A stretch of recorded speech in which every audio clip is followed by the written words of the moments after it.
கிறிஸ்துவுக்குள் அருமையான சகோதர சகோதரிகளே, உங்கள் அனைவரையும் நம்முடைய ஆண்டவரும் மீட்பருமாகிய இயேசு கிறிஸ்துவின் பரிசுத்த நாமத்தினாலே நான் வாழ்த்தி வரவேற்கிறேன்.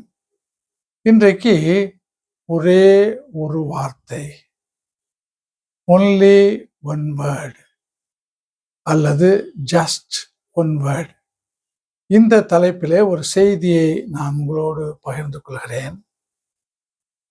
பொதுவாக ஆண்டவருடைய கிருபையினாலே நாம் எல்லோரும் பேசுகிறோம், அது நல்லது. அப்படி பேசுகிற நாம் நம்முடைய வார்த்தையை நிதானித்து பேச வேண்டும். நம்முடைய வார்த்தை மற்றவர்களை வாழ வைக்குமா என்று சொல்லி நினைத்து பார்த்து நாம் பேச வேண்டும். பேரறிஞர் சாக்ரடீஸ் சொல்வார், பேசுவதற்கு முன்னதாக நம்முடைய வார்த்தைகளை சல்லடையிலே சலித்து எந்த வார்த்தையை நாம் பேச வேண்டும் என்று சொல்வார். நம்முடைய வேத புத்தகத்திலேயும் நீதிமொழிகளின் புத்தகம் 25ஆம் அதிகாரம் 11ஆம் வசனத்திலே ஏற்ற நேரத்திலே பேசுகின்ற வார்த்தை வெள்ளி தட்டிலே வைக்கப்பட்ட பொற்பழத்திற்கு சமானமாயிருக்கிறது. The right word at the right time is always good. எனவே அன்பான சகோதர சகோதரிகளே, இன்றைக்கு ஒரே ஒரு வார்த்தை, அந்த ஒரு வார்த்தை எப்படியாக செயல்பட்டது, மனிதரை வாழ வைத்தது என்பதை இன்றைக்கு நான் உங்களோடு பகிர்ந்து கொள்கிறேன். அதை நான் 3 தலைப்புகளிலே உங்களோடு பகிர்ந்து கொள்கிறேன். முதல் தலைப்பு கண்ணீரை துடைத்த வார்த்தை. The word that eliminates the tears or wipe out the tears. இரண்டாவது கவலையை நீக்கின வார்த்தை. The word that removed the sorrows. மூன்றாவது தலைப்பு கஷ்டத்தை போக்கிய வார்த்தை. The word that relieved the hardship. முதல் தலைப்பாக நான் சொன்னேன், கண்ணீரை துடைத்த வார்த்தை. The word that wiped out the tears. ஒரு சமயத்தில் ஒரு சகோதரி என்னிடத்திலே பேசும்போது சொன்ன அந்த வார்த்தைகளை நான் உங்களோடு பகிர்ந்து கொள்கிறேன். ஐயா, நான் அழுது இப்போதெல்லாம் என் கண்களிலே கண்ணீர் வருவதில்லை, கண்ணீரே வற்றி போய்விட்டது என்று சொல்லி மிகுந்த வேதனையோடு சொன்னார்கள். அவருடைய கண்ணீருக்கு முடிவில்லை.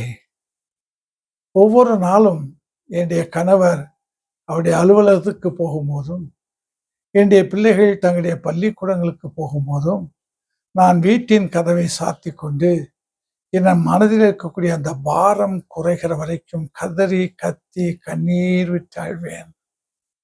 என் வாழ்க்கையில கண்ணீர் இன்னமும் குறையாமல் இருக்கிறது என்று சொல்லி வேதனையோடு சொன்னார்.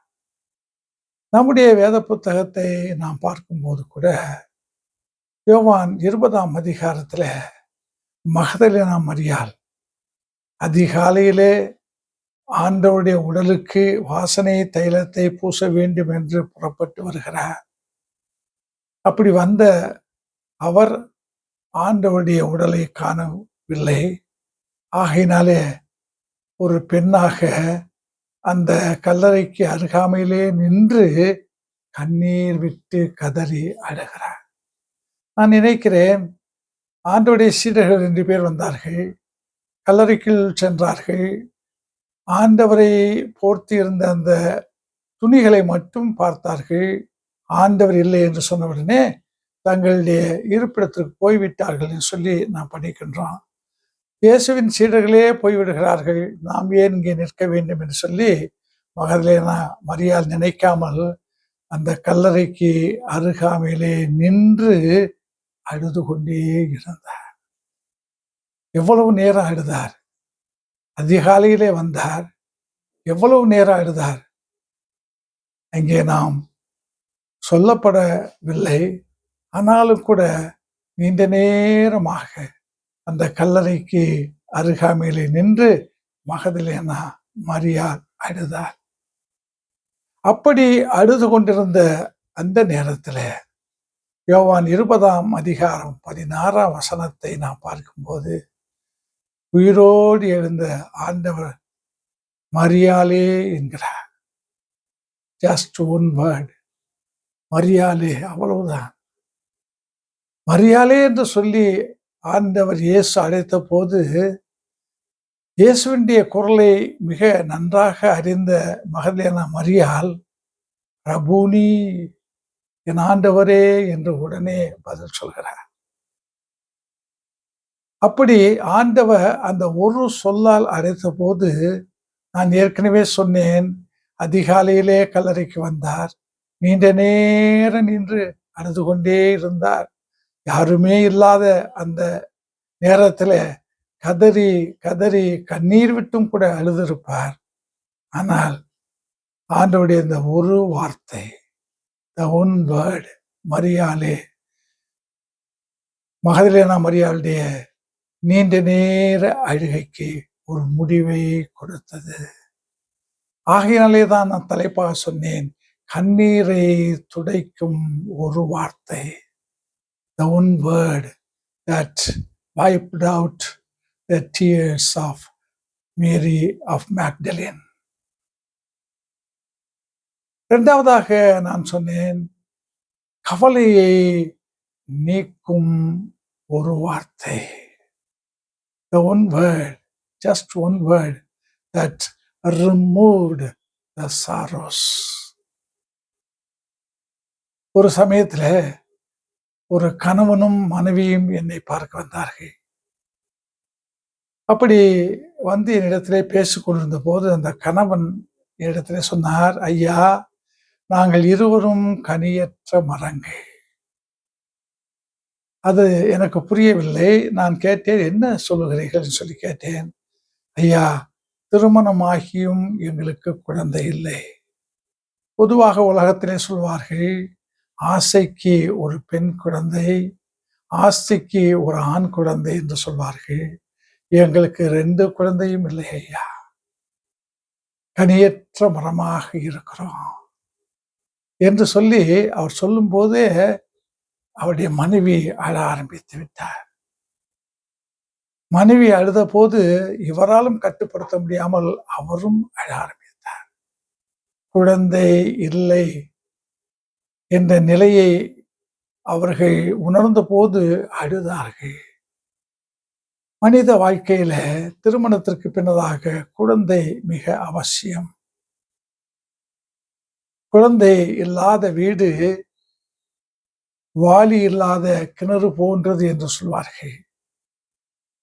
எனவே குழந்தை குடும்பத்திற்கு மிக மிக அவசியம். நம்முடைய வேத புத்தகத்தை நாம் பார்க்கும்போது மார்க் 5ஆம் அதிகாரம், அந்த அதிகாரத்தில் எவிரு என்ற ஜெப ஆலய தலைவன், அவருடைய ஒரே மகள், 12 வயது, வாழ வேண்டியவர், வளர வேண்டியவர்.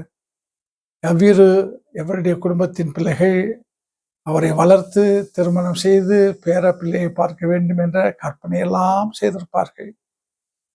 அப்படிப்பட்ட 12 வயதிலே அவர் மரண தருவாயிலே, மரிக்கக்கூடிய நிலையில இருந்தார். எனவே எவ்விரு என்ன செய்கிறார், தான் யூத ஜெபாலயத்துக்கு தலைவனாக இருந்தாலும் இயேசுவினிடத்திலே போய் கேட்பதா, இயேசுவினிடத்திலே போய் கேட்டால் மற்ற யூதர்கள் எல்லாம் என்னை தவறாக நினைப்பார்களேன்னு சொல்லி அதையெல்லாம் விட்டு இயேசு இருந்த இடத்திற்கே ஜெபாலய தலைவன் எவ்விரு வருகிறார். இயேசுவை பார்த்து, ஐயா, என்னுடைய மகள் மரண தருவாயில் இருக்கிறாய், நீங்கள் வந்து அவள் மீது உங்களுடைய கையை வைத்தால் அவள் சுகமாவாள். இதை கேட்ட ஆண்டவர் இயேசு கிறிஸ்து எந்த தடையும் சொல்லாமல் எவ்விருவோடு போய் கொண்டிருக்கிறார். அப்படி போய் கொண்டிருக்கும் போது எவ்விருடைய வீட்டிலிருந்து ஒரு சிலர் வந்து எவ்விருவை பார்த்து சொல்கிறார்கள், உங்களுடைய மகள் மரித்து விட்டால், ஆகவே இனி போதகர் வந்தும் பிரயோஜனமில்லை, போதகரை தொந்தரவு செய்ய வேண்டாம் என்று சொன்னார்கள். இதை ஆண்டவர் இயேசு கேட்டு எவ்விருவை பார்த்து சொல்கிறார், நீ விசுவாசமுள்ளவனாயிரு, தைரியமாயிரு என்று சொல்லிவிட்டு எவ்விருவோடு போகிறார். போகும்போது எவ்விருடைய வீட்டிலே பெரிய கூட்டம். ஏனென்றால் ஜெபாலய தலைவன், அந்த ஊருக்கே மிக முக்கியமானவர், ஆண்டவருடைய ஊழியக்காரர். எனவே அவருடைய வீட்டிலே ஒரு மரணம், அதுவும் ஒரே ஒரு மகள். அந்த மகளும் மரித்து விட்டால் சொல்லும் போது ஊர் மக்களே திரண்டு வந்திருக்கிறார்கள். கண்ணீர், கவலை, புலம்பல், அழுகை. இயேசு அங்கே போன போது பார்க்கிறார். பார்த்துவிட்டு எல்லோரையும் பார்த்து சொல்கிறார், இந்த குழந்தை மரிக்கவில்லை, நித்திரையா இருக்கிறார். அதை கேட்டபோது எல்லோரும் இயேசுவை குறித்து ஏளனமாக பார்த்தார்கள், பேசினார்கள். எல்லோரையும் வெளியே அனுப்பிவிட்டு இயேசுவும் இயேசுடைய அந்த 3 சீடர்களும் உள்ளே சென்று ஆண்டவர் இயேசு கிறிஸ்து மரண தருவாயில் இருந்த அல்லது அந்த ஊர் மக்களுடைய கணிப்பின்படி, அந்த எவ்விரு வீட்டிலிருந்து வந்தவர்களுடைய கணிப்பின்படி மரித்து போன அந்த மகளுடைய கையை பிடித்து தலித்தாகுமே, ஒரே ஒரு வார்த்தை, சிறு பெண்ணே எழுந்திரு. அருமையான சகோதரனே, சகோதரி, அந்த காட்சியை நாம் கற்பனை செய்து பார்க்கலாம். கொஞ்ச நேரத்துக்கு முன்னதாக சோகம், கண்ணீர், கவலை, புலம்பல், அழுகை. எவருடைய வீட்டிலிருந்து வந்தவர்கள் குழந்தை மரித்து போனது, அதை கவலையோடு தான் வேதனையோடு சொல்லியிருப்பார்கள். அதை கேட்டபோது எவருடைய உள்ளத்தில் எப்படிப்பட்ட ஒரே மகள், அவளும் இறந்து விட்டாள் என்று சொல்லி எவருடைய உள்ளத்துல சோகம் உச்ச கட்டத்துக்கு போய்விட்டது. கொஞ்ச நேரத்துக்கு முன்னதாக எல்லாம் நடந்தது. ஆனால் இயேசு சொன்ன அந்த ஒரு வார்த்தை, தலித்தாகுமே, சிறு பெண்ணை எழுந்திரு. சகோதரனே, சகோதரியே, அந்த ஒரு வார்த்தை அந்த சிறு பெண்ணை உயிரோடு எழுப்பி எவருடைய உள்ளத்துல, அவருடைய குடும்பத்தாருடைய உள்ளத்துல, அந்த ஊர் மக்களுடைய உள்ளத்துல வார்த்தையினால் சொல்ல முடியாத மகிழ்ச்சியை அது ஏற்படுத்தினது. ஒரு வார்த்தை, just one word, only one word. அருமையான சகோதரனே, சகோதரியே, அதிகமாய் பேச வேண்டும் என்று சொல்லி நான் நினைக்கிறோம், பேசலாம். ஆனால் அதிகமாய் பேசி அந்த அதிகமாய் பேசுகின்ற வார்த்தைகள் எதையும் செய்யாமல் போனால் அது பேசியும் பிரயோஜனம் இல்லை. ஒரு வார்த்தை பேசினாலும் கூட அந்த ஒரு வார்த்தை அடுத்தவரை வாழ வைக்கக்கூடிய வார்த்தையாக, சோகத்தில் இருப்பவரை சந்தோஷப்படுத்தக்கூடிய வார்த்தையாக அது இருக்கலாம். மூன்றாவதாக சொன்னேன், கஷ்டத்தை போக்குகின்ற வார்த்தை. இந்த ஒரு வார்த்தை,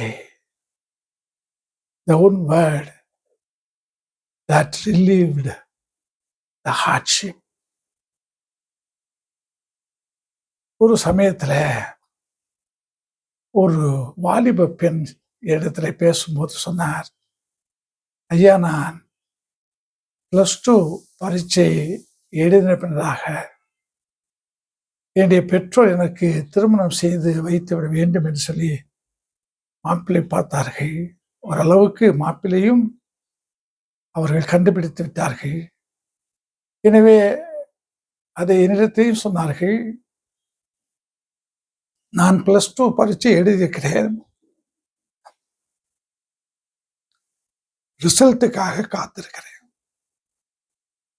அப்படிப்பட்ட நிலையில என்னுடைய பெற்றோர் என்னை திருமணம் செய்துவிட வேண்டும் என்று கேட்டார்கள். நான் எதையும் சொல்லவில்லை. ரிசல்ட் வந்தது. பெரிய ஆச்சரியம். நான் எதிர்பார்க்காத உயர்ந்த மதிப்பெண் எனக்கு கிடைத்தது. அப்போது என்னுடைய பெற்றோரை பார்த்து நான் கேட்டேன், அப்பா, அம்மா, நான் உயர்ந்த மதிப்பெண்ணை பெற்றிருக்கிறேன். ஆண்டவருடைய கிருபையினாலே நான் இப்போது திருமணம் செய்து கொள்ள விரும்பவில்லை. நான் படிக்க விரும்புகிறேன் என்று நான் கேட்டபோது என்னுடைய அப்பா என்னை பார்த்து ஒரே ஒரு வார்த்தை சொன்னார், ஓகே. ஐயா, அந்த ஒரு வார்த்தை என்னை படிக்க வைத்தது. இன்றைக்கு நான் படித்து ஐஏஎஸ் பட்டத்தை பெற்று கலெக்டராக பணியாற்றுகிறேன். அந்த ஒரு வார்த்தை என்னை உயர்த்தினது. ஓகே. அருமையான சகோதர சகோதரிகளே, நாம் வேத புத்தகத்தை படிக்கும்போது மார்க்கு 7ஆம் அதிகாரம், அந்த 7ஆம் அதிகாரத்திலே குறிப்பாக 34ஆம் வசனத்தை நாம் பார்ப்போம் என்றால், கொன்னை வாயுடைய ஒரு செவிடன், டெஃப் அண்ட் டம் என்று சொல்லுவோம். காதும் கேட்காது, வாயினாலும் பேச முடியாது. யோசித்து பார்ப்போம். இப்படிப்பட்ட நிலையிலே ஒருவர் இருந்தால் அவருக்கு மரியாதையும் கிடையாது, மதிப்பும் கிடையாது. அவரை ஒரு மனிதனாக கூட பார்க்க மாட்டார்கள். எந்த ஒரு நல்ல நிகழ்ச்சியிலையும் அவரை கூப்பிட வேண்டும் சொல்லி நினைக்க மாட்டார்கள். ஒதுக்கி விடுவார்கள். அவன் என்ன செவிடன், அவன் என்ன ஊமையன், அவன் ஏன் இந்த நிகழ்ச்சிக்கு என்று சொல்லி சொந்த குடும்பத்தாரே அப்படிப்பட்டவரை விலக்கி ஒதுக்கி விடுவார்கள்.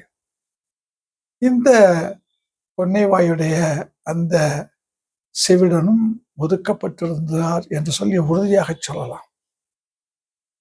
இப்படிப்பட்ட ஒருவருக்கு வளர்ந்த பின்னும் ஒரு திருமணத்தை செய்ய வேண்டும் என்று அவருடைய பெற்றோர் நினைத்திருக்க மாட்டார்கள். இவன் ஏற்கனவே செவிடனாயிருக்கிறான், பேச முடியாது, ஊமையனாயிருக்கிறான், இவனுக்கு யார் பெண் கொடுப்பார்கள் என்று சொல்லி அப்படிப்பட்ட அந்த மனிதனை சொந்த வீட்டார், உறவினர், அந்த ஊர் மக்கள் எல்லாரும் தாழ்வாக நினைத்தார்கள்.